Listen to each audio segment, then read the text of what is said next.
Band away from Aluka, Lissandra band away from you.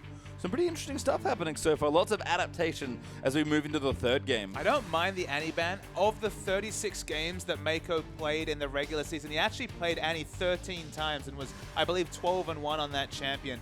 He definitely defaults to Annie. Sivir Annie is probably their most bottom lane of most repute next to Jinx Janna, which we saw last game. The Annie can be so terrifying. It was in the last round of games. So the respect ban, unfortunately, it's a support ban. And as you mentioned, he can play other things. Yeah, Urgot banned away there by EDG. So we'll take that one off as well.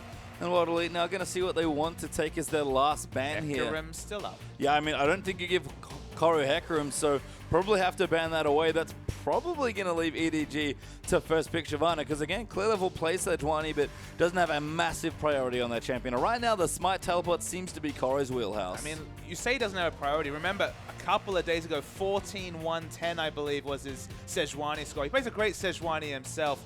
But EDG, they're at this point where they can change rosters, they can change champions, and they can pick whatever they want and win. But Hecarim is so strong with the teleport smite.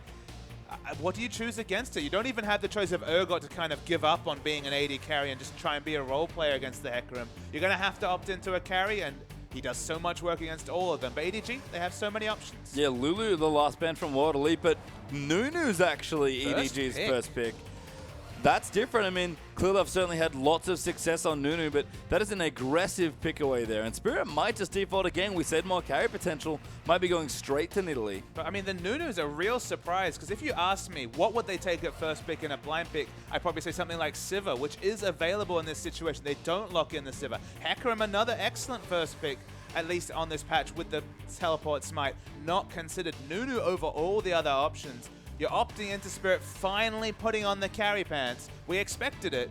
If you need to do it, sometimes you have to do it yourself. Yeah, Maokai and Nidalee, the first two picks for Elite. But again, we sort of said Aluka, he has played some Hecarim, but not that much and not to that great success. And he's not really been a big teleport smite guy. He's definitely been more of just a traditional flash teleport, which maybe even leaves the Hecarim open, which would explain why they didn't first pick it. Mako's going to get Thresh, but Koru's going to get Hecarim. Yeah, and the Hecarim coming through. He's changed away from the spells, but has plenty of time to change those summoner spells. 3-3 on the Maokai, certainly not what was the undefeated Sion in the past 14 games. Of course, has that loss earlier in this series. Sion available, no, sorry, Sion banned away, so had to move to one of these other utility tanks. The result is the Thresh pickup. Still some initiation flavor for Mako. Yeah, don't worry. Those summoners will change for Koru all in due time as World Elite. Get a look through their next few choices here. Xie looks not particularly happy. Mystic as well, a little blank face. Let's raise 1 point. 5.4 came around. What was the first champion that Clearlove locked in? It was Hecarim. So there is still that possibility, but That's with true. Nunu being considered, probably not. Well, we'll have to see what EDG want to do with their flex picks, but I love this from WE. We talked about more carry flavor. Jinx and Morgana are the 3rd and 4th for WE. And I've been really impressed by Mystic's Jinx as well. He's no slouch on that champion at all. 2-0, 11 KDA, and playing it recently, so he definitely has his eye in for Jinx. It's a takeaway for EDG, but there's so many carries available. It's not looking like it's going to be a multiple tank lineup. They've got the Maokai for mid-game tankiness, but not going for a tanky jungler. So you could maybe even think about the Sivir in this situation, or the Corki, return of the Corki, which has been out of the meta with the change to 5.6. That's his most played champion. You look at a more damage-orientated jungler. Both of them are options. Well, going to Sivir, but also going to Galio EDG, and I have to assume that that's Galio's support. I don't think so. It's going to Thresh, remember. Oh, what? Let's take stock. It's going to be Nunu jungle, most likely. It's going to be Galio mid. Yeah, it is. I'm finally looking through. You're right. There is the Thresh already there. We talked about, you almost joked about him being a wave clear only specialist, but Galio certainly fits that bill. He's gone off the deep end in terms of wave clear at this point. The ultimate wave clear champion in Galio. Sent a plethora of buffs actually come his way, so he's actually got even more wave clear, because now I believe it's Righteous Gust now has scaling cooldown reduction, so you can use that ability for wave clear. The Resolute Smite Q already, high base damage, of course, with your magic resist scaling for your passive into AP. You always have high AP values. I believe he does over 100 damage at level 1. We're talking instant wave clear in the mid and instant wave clear from Sivir. Not so much wave clear from Hecarim, but carry's going to come from the top, and everyone else is on wave clear duty. Yeah, last pick Diana there actually from Shea. Love to see him go back to more of a traditional carry, but could potentially struggle against the Galio. In lane, it won't be ideal, but the one thing you can say, not that many split push options against the Diana. So if Diana gets big in the mid game especially, Hecarim always has that higher item timing, even if you're going to go for the Skirmisher's Saber. So that's maybe the hope for World Elite. They return to a Diana pick they've only used once in the LPL after basically monopolizing and drawing Diana bans in the IEM. Yeah, we skipped through some of the matchups, but landing on the mid lane, that's the interesting one. Galio versus Diana. Deft on the Sivir versus Mystic on the Jinx. Have to think they'll navigate away from the matchup because we saw what happens in that matchup. Not good news for Sivir. But he basically picked Sivir into Jinx. Remember that pastry time. So he must be confident. He should be after his last performance. He understands his matchup, but you raise a good point. Definitely get the lane swap, and you have multiple champions to talk about lane swapping because, hell, you could always put Galio in a lane swap as well and throw the Sivir in mid. Galio. Always good to see him come back. He's kind of crept back in there. I've seen him once already. Thanks, Acorn, I believe, was responsible for that one. In the top lane that time. It was in the top lane. Yes, Acorn did not swap to mid, thankfully. That would have been quite a side here. But EDG having a bit of fun. I like it from you, kind of keeping consistent with his champions. But let's see what Galio and the Gargoyle can get done. We're about to get into Game 3.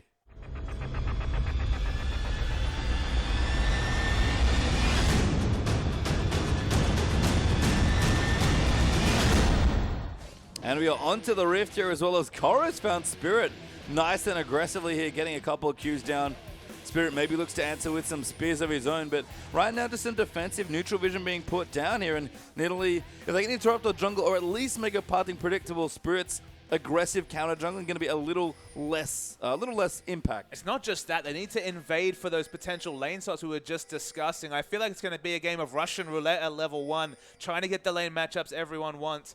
EDG have already fooled us once. We know that they prioritize a 2v1 over necessarily a great 2v2 laning matchup. Now they actually need the 2v1. In fact, they'll get everything if they're able to get the lane swap, because you get Hecarim out of a 1v1 lane, opens himself up more time to be less accountable, can just go there and do some dirty farming and set up that situation. They're more about setting up the Hecarim to succeed than they are the Sivir, but in this same case, you want to avoid the Sivir Jinx matchup. Yeah, and they broke Aluka's sapling at the Raptor camp, actually, so going to deny some of that away. Aluka will restart here in the Wolf camp, but take him a little while longer now to get it down. But of course, they could just throw in a Resolute Smite. It has such high base damage. That's what they do.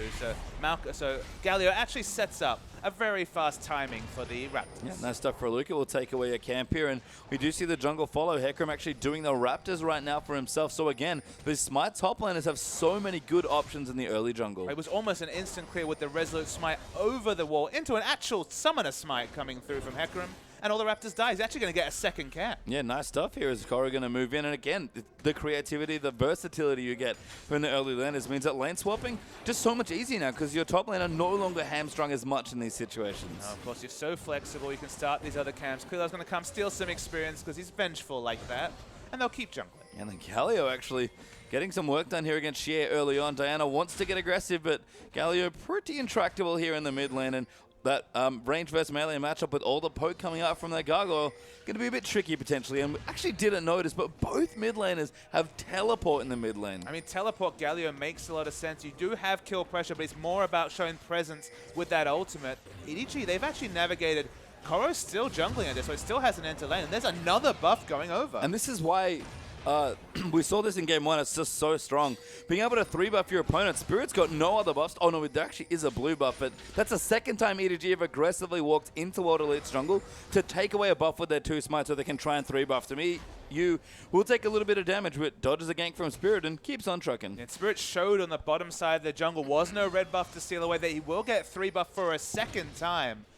That's the thing about these double smite games. Of course, we went through a long meta where 3 buffs never happened. Lane swaps happened. Jungle follows happened. We always end up with 2 buffs, but it was vertical jungling. Now when there's sometimes 4 smites on the map, in this case 2, the 2 smites secures an extra buff, and it keeps the enemy jungler down. So everybody wins. Hecarim gets early camps that he would be denied in a 1v2 because of his short range. The jungler gets ahead, sets the enemy jungler behind. EDG, they keep getting everything from these early games. And we've started seeing a lot more teleport smite, but this is almost another level here from EDG in games 1, and now the start of this game as well.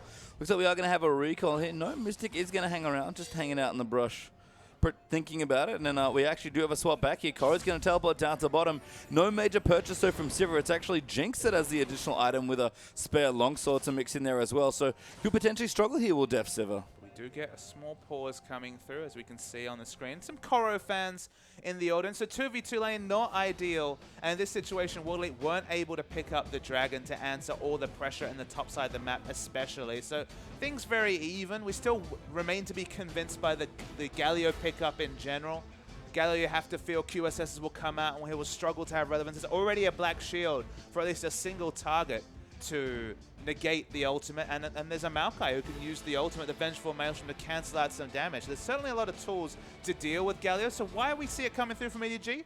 Maybe there's an interaction we didn't appreciate. Yeah, we'll have to see if you can line up those ultimates. So especially with Koro joining in or starting the fight as well, could see some pretty devastating team fighting. And you know what? I do like the Sivir interaction as well, just getting him in there. But Spirit now going to gank down towards the bottom. Aluka twisted advances onto Koro. He's going to try and devastating charge out of the way, but no, we're good to go. Forced to use the Ether onto Spirit for some damage, but nearly going to come through. A good arcane smash as Clearlove trying to go into the bottom lane, but a little too late, potentially not quite dead yet. And first blood does go to Maokai, and Spirit just gets out alive. Spirit doesn't even have to use his flash. That's a big win there for World Elite. They get the first, but it's not punished. And Clearlove just too far away to be an impact. And we've finally started seeing teams. We saw it a little bit. I believe it was actually EDG that were doing this, but picking on the Hecarim when he doesn't have a flash as Mako goes in massive with a double flash. Exhaust on the Mystic will force out the flash. Deft going forward actually blocks the zap with a spell shield. Now going to keep fighting as well. Fancies his chances. He's going to save that heal. Use it nice and late. Mystic going to go down to Mako. Conan going to keep fighting in as well, but just can't do enough. And this is Sivir winning in a Jinx lane matchup. Deft and Mako understand their limits, their champion so well.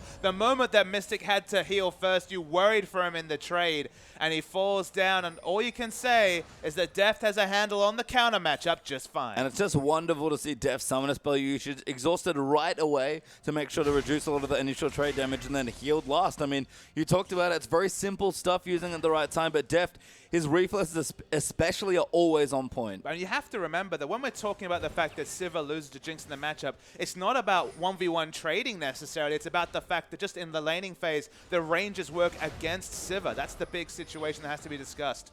We see Nidalee thinking about her options. The W's worn off. Spirit going in. Moonfall lands as well. Good flash by Yu. Does actually get Hunter, but dodges the pounce on top of him.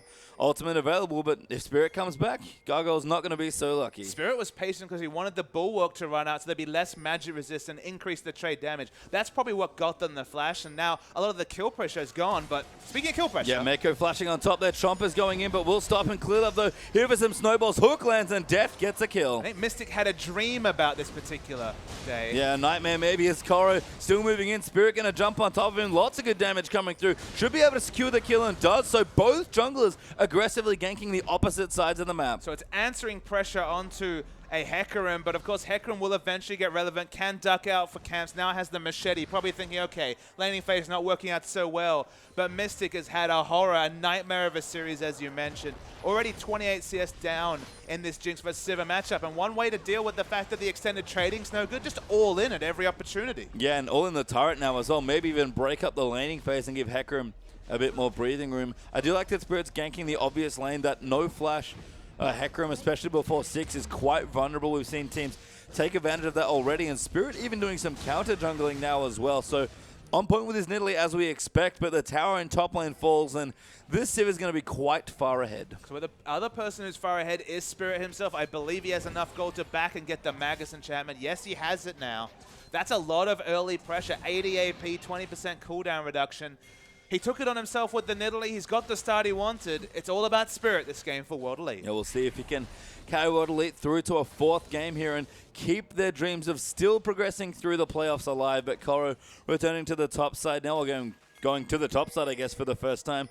Almost level 6 are going to be a bit safer from Spirit's pressure once he does have the onslaught of shadows available, but falling a bit behind Aluka's Maokai, and Spirit continuing to power through the jungle. You mentioned the word pressure. It feels like Def got the memo because Brutalizer into Pickaxe's early picks. That's so much early damage, specifically on the Boomerang Blade, is going to be chunking out people, and no one can enter lane against him with all that early pressure. Yeah, they found Spirit, but Mako's already set up the trap. Spirit dodges his way in, and now the flare's going to come through, but they actually have to run here. Binding lands on a Mako. Clearlove coming as as well, and the exhaust down on Spirit. Can they nail it? No, Spirit actually just gets a kill, hops away, throws another spear, might even go back in here. Does have the flash, pounces in, gets the double kill, hops away, might go for a third here. Resetting onto Clearlove, gets the pounce in, Q lands in, red buff enough, and Spirit gets a triple kill. The solo mode from the jungler. There's the smile he didn't have pre-series. Very nice triple kill. The Chomper's actually the unsung hero from Mystic. Stopped Nunu from getting in, doing any extra trade damage, and the turnaround double to set up the triple. There the turret goes as well. World Elite just got everything. Yeah, steals the blue off. World Elite really did get everything on the top side of the map. We talked about Spirit putting the carry pounce on. He has pulled them up tight around his hips this game. He's Italy already 4-0-1. Yeah, 4-0-1. Magus, Tier, Boots, even a pink ward. He has everything set up to get through the early game. And suddenly, whenever he shows up a lane and registered with that Nidalee spear, we're talking about execution damage. And yeah, now has a Tier as well, so going to snowball himself nicely here in this game.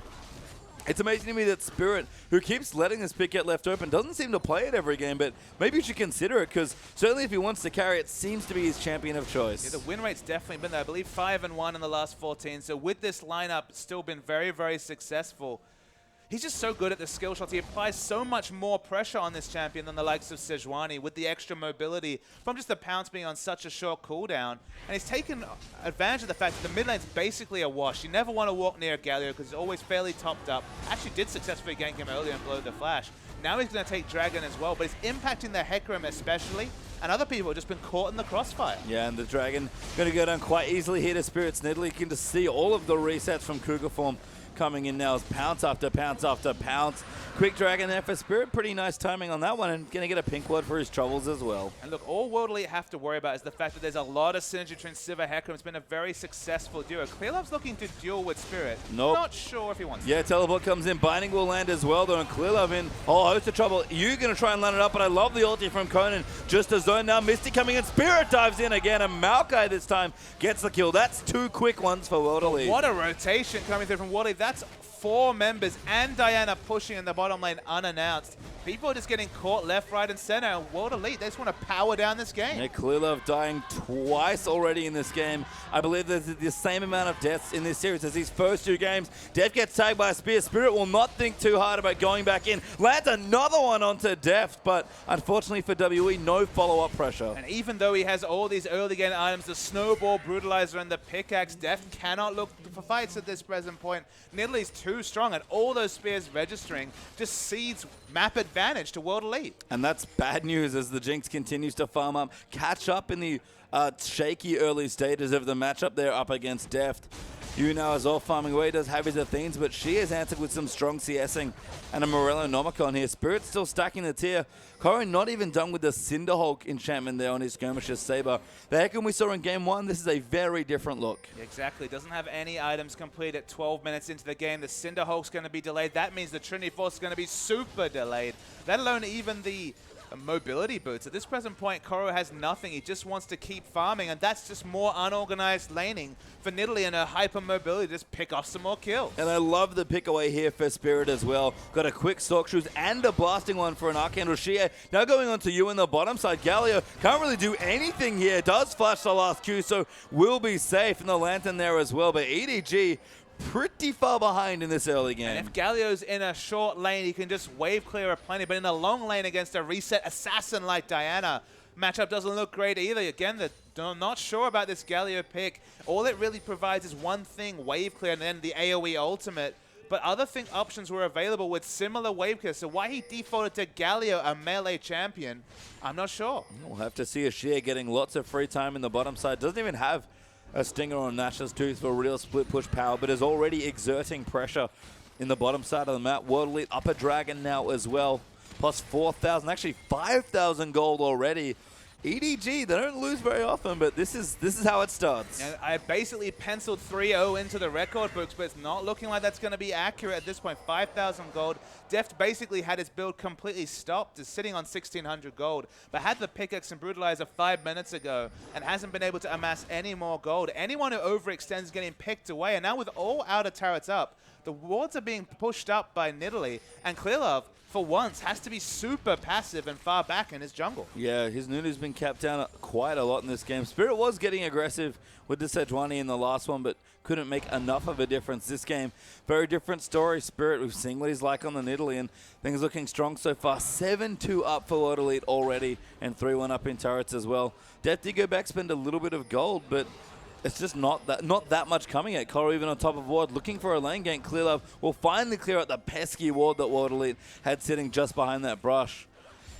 But this is usually we expect EDG to get off to pretty flying starts, but this has been uncharacteristically slow for them. And now you just look at the champion power spikes that are being achieved through items. If anything, Mystic is maybe ahead of the Sivir, has the boots too, can rotate better than the Sivir, apart from her ult being popped, of course. Nidalee, less said about her, the better if you're an EDG fan. She's massively strong. Maokai has a much stronger mid-game power spike and has an item advantage over the Hecarim. CS 30 CS up himself.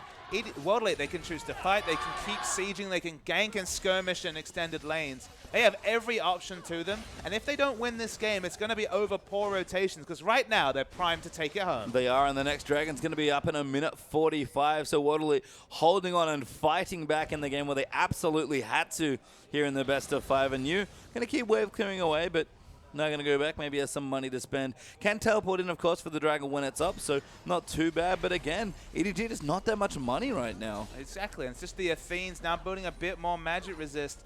Barring the wombo of all wombos, the Onslaught of Shadows into the Galio ultimate, and then Sivir just putting through a massive boomerang blade. I just don't see how they win a fight. They have decent pick opportunities, but they have no map pressure to be able to put down pink wards. All their wards are being cleared out by the roaming World Elite. Their map pressure is translating into vision struggles and vision control, and EDG, they don't look like they can really even fight for an objective. So, I mean, EDG opting into a late game against the likes of Diana, who's going to be so strong in split pushes, has the teleport, which is matched by you. They have the Jinx vs Sivir matchup, which should really pay dividends, especially in the late game when we're talking about safe damage from 700 plus range compared to Sivir. Only the Hecarim really works in the advantage of EDG, and crucially for World Elite, he's the furthest person behind on his team. And all of a sudden, Spirit goes from smiling before the series starts to flopping on his desk in despair and after the last one, and now he saw him then laser focused on his monitor, has the killer instinct look in his eyes there, and you kind of hanging up being like, yep, playing Galio. It's going to casually farm up and see what I can get done. EDG, again, they don't get put in these spots very often, and World Elite making it look easy almost. Where was this World Elite in the first 2 games? Spirit just needs to give in to his first intuition. You saw at the start of the season. What's the first thing he knew? He's like, all right, guys, I'm going to be the carry.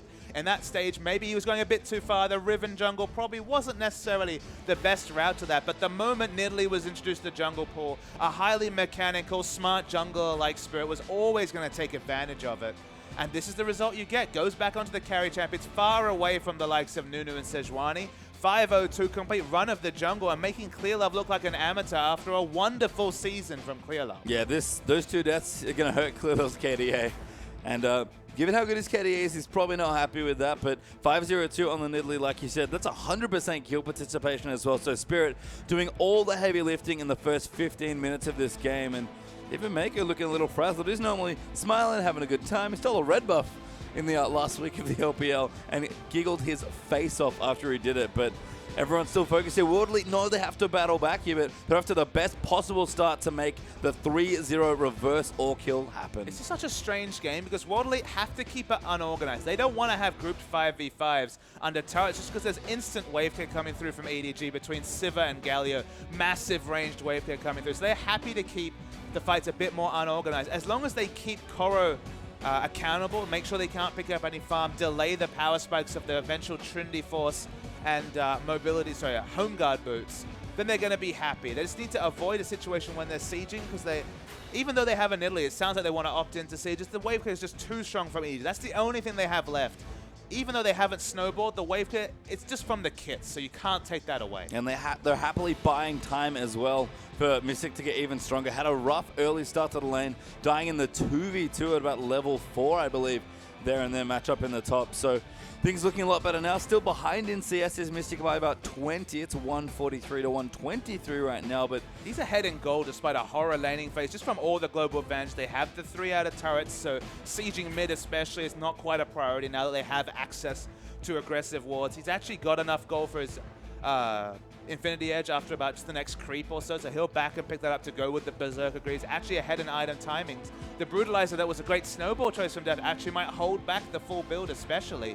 The wave clear still going to be confirmed, but everything else looking good for Mystic. And that's all Spirit again, causing pressure, buying time. He's got two good farming champions in the mid and bottom. Even Maokai needs to farm up and get tanky, and Aluka's been able to navigate pretty well around all of the movement as well. And Koro being held down, that's the biggest issue. You highlighted it already, but this is not the Hecarim we saw in that first game, snowballing away, going crazy. Spirit's done a much better job of keeping tabs of that Hecarim's early pathing around the jungle. And actually, Aluka's 1,500 gold ahead. He's sitting on 2,500 gold is the Maokai. It's 15 minutes, so while it's not an ideal part time, you could even go greedy and copy Looper and go towards the Rod of Ages on Maokai, just to match a bit of the late game impact of the Hecarim.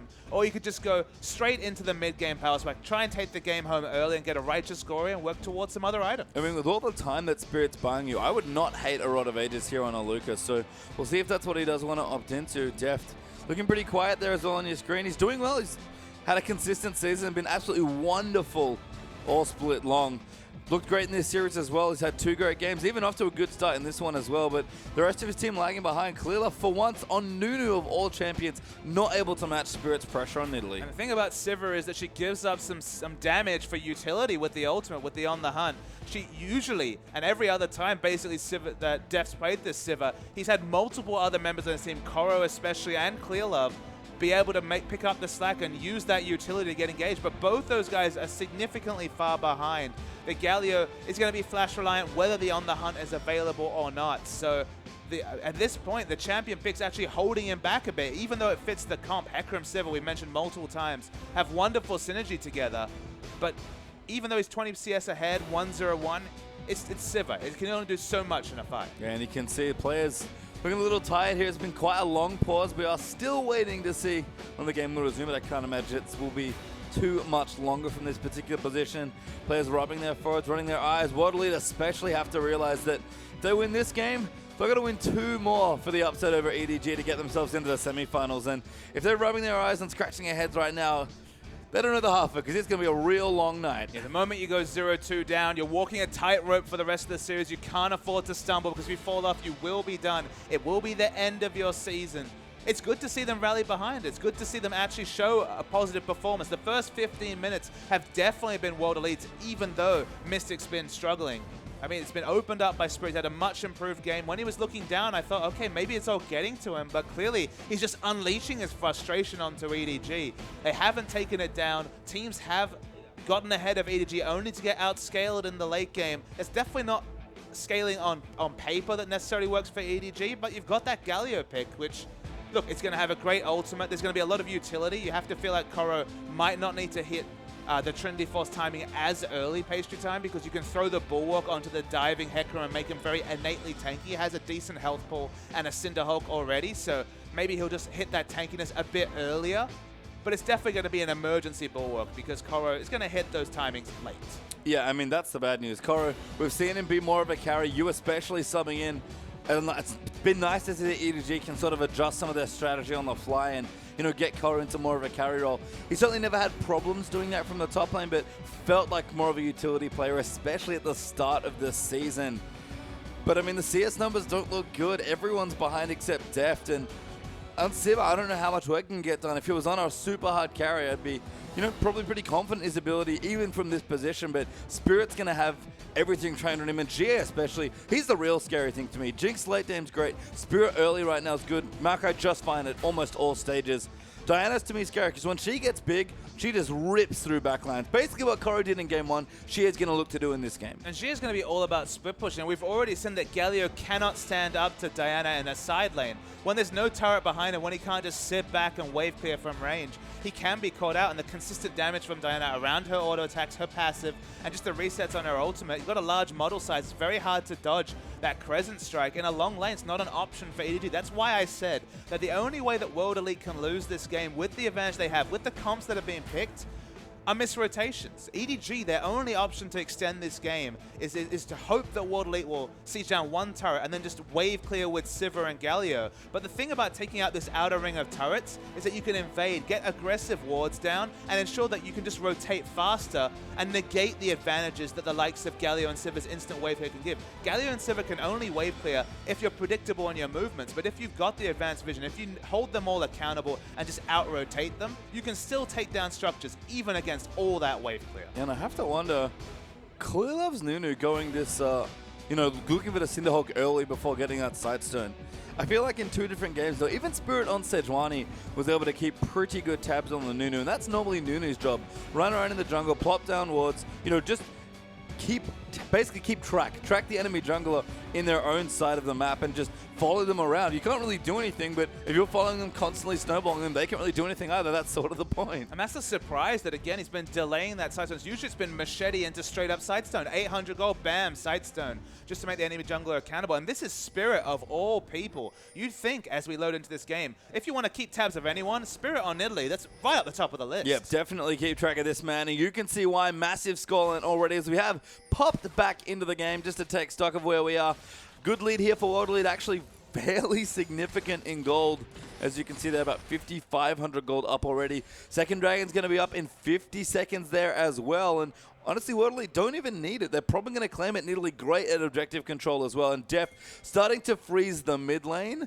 That seems like a warning sign. I mean, if anyone needs dragons, it's EDG. They've got a very short-range lineup. It's just Sivir and Thresh for range damage. Great turret damage as you can see those bursts are already high. If you don't preeminently bulwark, and it's not that long a duration, I believe it's 3-4 seconds, you're taking big bursts. Yeah, I wonder why. Oh, they're over tower. I was like wondering why you was in the bottom lane, but then of course all the 3 outer turrets down mean that Galio doesn't really have safe places to wave clear. Only 1 point in the W there as well, that shield. So going to be a bit tricky right now. It does, again, if it gets time alone, able to clear them out well. But GA right now not looking to give anybody time alone in their lane. I mean, Deft freezing the mid lane wave tells you a story. It tells you that EDG are hoping World Elite go for the siege. They hope that they bring the aggression to them and they can just wave clear, because they just aren't in a position to contest any of these objectives. Jinx went back, bought an Infinity Edge, has Berserker Greaves. Those timings not yet hit for Deft. Only has Flat AD and Armor Pen. Only is going to be good for wave clear defensively. Galio only good for wave clear defensively. It's only Hecarim that has any lane pressure, so him actually picking up farm is more important than this dragon going down. They need this Hecarim to hit those items. Yeah, Korra's the big deal here. I mean, Sivir does have the Brutalizer now alongside the Infinity Edge as well, so Def will do relevant damage, but Korra going to go back. What's he going to go for? How greedy does he want to be with his build? I think it has to be the boots. I think you have to go for the slightly gimmicky but oh so effective Moby boots, but no, he actually goes for a Kindle Gem in this situation. So Spirit Visage, I guess, maybe even just an Aegis into a Locket. He might have to go Team Focus. That means no Trinity Force till maybe 40 minutes. No, it seems like Aegis here for Clear Love, though, so he will be able to pick that one up, which will help greatly against the diving Diana especially. But Spirit has a Void Staff already. I mean, that's his snowball purchase. Of course, going to be high magic resist values with the Bulwark from Galio, and Galio in general. He chooses a priority target. It's Deft, but doesn't register the speed. Good reflexes there from Deft, immediately bailing out of his own jungle. Clearlove going to try and get the wards out of the way, but Spears land. People are going to fall down quite quickly. Spirit going to return the favor there by clearing some Vision out as well. Vision on the red buff right now. Spirit might just keep hocking Spears in. Smite does go down. Mako going to tank that one. Hook wide there as well. And again, Spirit defending that pink ward pretty much as a one-man armor right now, keeping EDG back out of their own jungle. But EDG 5,000 gold ahead do pick up their own red buff. We always criticize King for not capitalizing on their advantages. World Elite, they took those outer turrets down super early. 12, 13 minutes, had the outer ring of turrets. They should be contesting for these objectives. They now have an exact timer. You can maybe pardon them for not picking this one up, but they need to be on points in 5 minutes time to ensure that no free buffs, not even camps, go to Koro or any of the members of EDG. And you can see Koro on the Grump. That's some farm that he desperately needs here in this game. The Grump, a big influx of gold there, especially with the jungle item already finished up there for the top laner. Mako and Def continuing to farm away the mid side. Def seems to want the safest amount of farm, and now that the wave's pushing back, is going to be able to wave clear out. And this is one of the things about World Elite. If they're going to keep aggressively pushing in and they can't get picks and there's nothing they can test for, they don't really do anything. I mean, you open up a lot of Baron pressure because Baron hasn't spawned yet, so freezing is kind of a genius strategy. You've already given away the dragon. Any hopes of dragon are down. Under turret, you have instant wave kits, only being overextended that anything can really happen. And if Spirit says, okay, screw it, let's group up and siege, you're instantly happy. You can just teleport the Galio over. You have a lot of wave clear. So they're trying to lose the minimum here, EDG, and pull it to late. Def's got that blue buff, I believe, as well. In clinical smite there from Clearlove. And again, same story. World Elite should be contesting with his buffs. They're trying to come through, but Siva's there. How much turret damage can they get? I mean, here's the siege, but Def eats the Q. Sheer might just flash in and go for the kill. Their spear lands as well. Mako forced to tank up. Def spell shields late for maybe the first time in his life. And Yu's going to come in for some additional wave clear, but Deft already backed away. Yeah, but Galio's here now. He also has instant wave clear, so Diana needs to be rotating bottom to get turret damage down. This is the only way they can siege, is to keep rotating. They have no aggressive wards, and they've all actually been cleared by EDG, so they need to get some red wards down to open up those rotations. As you can see, the poke, it hurts. Yeah, Spirit Spear is not a joke here, and Korra even going to threaten with the ultimate. Level 11 now is the Heck Room. As you can see, Galio leaving a trail there. Oh my god, Deft instantly gets back, and you can see him looked a little disgusted with himself there after he came back.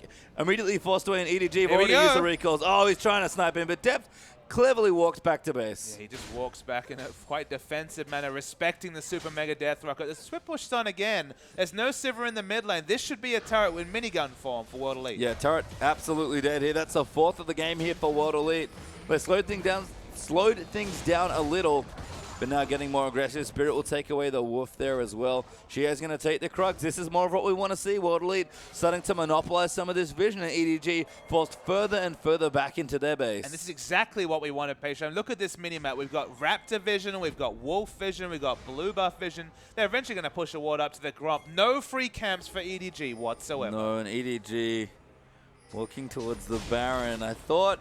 No, I thought they were going to try an EDG special, but they only do that when ahead, thankfully, it seems like. So no emergency Baron just yet. They have a pretty sizable gold deficit here, and Deft kind of recognizing it, going for a Ghost Blade here. I mean, he has so much mid-game damage to make up for his team's just lack of items, so I guess he's gone for the earlier power spike. Of course, for 6 seconds, he's going to be DPSing down people, but if he doesn't pick up a Phantom Dancer or a Stage Shift going into the late game, that's going to be 6 seconds of power and no damage to Maokai whatsoever. So his tank busting is gone, but his mid-game damage very high. Yeah, needs the last Whisper third, you have to think, with Aluka already done with the Frozen Heart and the Righteous Glory, even a spare Ruby Crystal in there as well. Spirit has gotten the Transform on his Archangel Staff now as well to join in with the Magus Trailblazer, Sork Shoes, and the Void Staff, and Chia casually with his Omnis here. I mean, World Elite just so far ahead. I mean, I can see you losing breath as you mentioned all the different item pickups. They've hit so many great item timings. The Seraphs is even complete for a defensive option, but I don't think EDG are going to get offensive anytime soon. Kalila eats a spear. Good health pool might keep him safe for now, but again, going to get forced out here. Can't clear any of these wards. Spirit far too scary on the Nidalee. Koru trying to get farm down the bottom. That's the right man to get farm on. Spirit Visage drop's going to make Koru quite a bit tankier, but again, not the damage coming through. Not the same Heck Room from the first game. It isn't the Trinity Force, so look, Diving Mystic's not looking good anytime soon, but the Spirit Visage actually opens him up as a viable person to split against Diana, so not a bad choice in this game. Going Trinity Force, he still wouldn't have been able to stand up to the Diana, you'd have to think in general. The burst trade's not going to work against the tankiness coming out from the Pale Cascade Shield. I think that was stolen away by the Spirit. No, Korra got a good smite actually securing it away, but Spirit going to get the third dragon for his team. Yeah, he has the smite available for this objective. Going to take the dragon over the big golem, you'd have to say. And Korra, let's wait for some damage rates to come in. Just see how strong this Spirit Visage actually is. Yeah, Shia going to dive in now as well. Morgana lining it up as well. Q just missing, but Spirit nails the spear. Moonfall there as well. Going to force Korra to ultimate away, and World Elite might get some damage on the turret. Yeah, Sivir won't get to this turret anytime soon. No other wave clear, remember, it's just Galio and Sivir, and neither of them present. Yeah, Spirit pounces away from the hook there as well. Def returns and immediately walks behind the creep. Doesn't want to eat any poke here. Teleport coming through, I believe. That is Galio, yes. So EDG might want to fight, but it's 5v5. Korra not even in the area, and no ultimate even if he was. I mean, not eating the poke is a luxury EDG do not have. We're talking about the Crescent Strike, the Nidalee Spears, Zaps coming out, the Sapling's going to be set. There's so many different types of line skill shots to respect, and all the members are snowballing. Yes, yeah. Gets the Crescent Strike down. Luca diving in, going to find Mako as the target. He's going to get blown up potentially, but flashes forward to Luca. They need to try and peel for Deft and Clearlove. Moving back in, a massive ulti from Mystic. Almost kills the Sivir and Luca. Just too tanky at this stage as Kara gets caught there. Shea will get the kill, and World Elite going to close the trap. We still haven't seen a Galio ultimate base jump level 12. Might have to go for an emergency one, because here comes 5. Yeah, that's too many people diving in. Going to try and look at it. Does go. The ulti lands in there as well, but not enough. Spirit even pounces on top of it, and World Elite, 5th turret going down. It was instantly interrupted by Luca. Believe he got the Q down, the Arcane Smash to interrupt it. Nothing being provided by you that another champion couldn't have done better, and they're going to keep pushing. Yeah, Luca flashes forward. Deft immediately spell shields, but that's enough to take the inhibitor turret and the inhibitor down itself. World Elite get their first inhibit, 24 minutes. Mystic gets caught by a hook, but it just doesn't matter. Mako will exhaust us over. Spirit diving in, Moonfall down as well. Clearlove gets exhausted, trying to go in massive. Luca dives in, kills Deft under 2 Nexus turrets, and World Elite are just going off. Koro going to get kited to death there. CC'd for days. 4 kills for 1, and EDG might be the ones to surrender now. Yeah, they might consider surrendering, but WE are going to back out. They probably could have taken out at least 1 Nexus turret. There it is. The Zonies usually tells you flash use there as well by Shea, and EDG surrender a 25-minute game, and Spirit knows he has to focus, has more games to win, but that was one way to mount a comeback. Absolutely. Put the carry punts on firmly, did Spirit, with a wonderful early jungling performance against Clearlove. Clearlove on your screen looking a bit puzzled. This hasn't happened to him in 2015. That's why we're talking about him in the top 3 junglers. He finally started putting out so much pressure. But 5-0-2 of the first 7 kills, 100% kill participation. This game, Spirit took it by the scruff of the neck and never let go. Yeah, and Clearlove, very unsettled there, you can say, having a very heated discussion with his teammates. And Mystic smiling his head off, going, yep, don't do it, Def. Don't pick Sivir into Jinx. No, don't pick Sivir into Jinx. He picked it for comp. Unfortunately, his comp exploded in front of him. Nothing he could do. He did fine this game, did Def, but his teammates left and let him down. You feel like they just went a little bit too crazy with the Galio picks, with just the off-meta situation. They picked Sivir Hecarim together thinking, okay, team fights will look nice with those duos, and just ignored the fact that their laning just fell apart in general. And EDG, they're going to have to go back to the drawing board because they can't play like that. Otherwise, we might be moving towards a game 5. I mean, already an achievement here for this not to be a 3-0, but that was a performance from World Elite to take it. Now, we are going to take a quick break, but when we return, the game 4, we'll see if World Elite can continue on the comeback trail.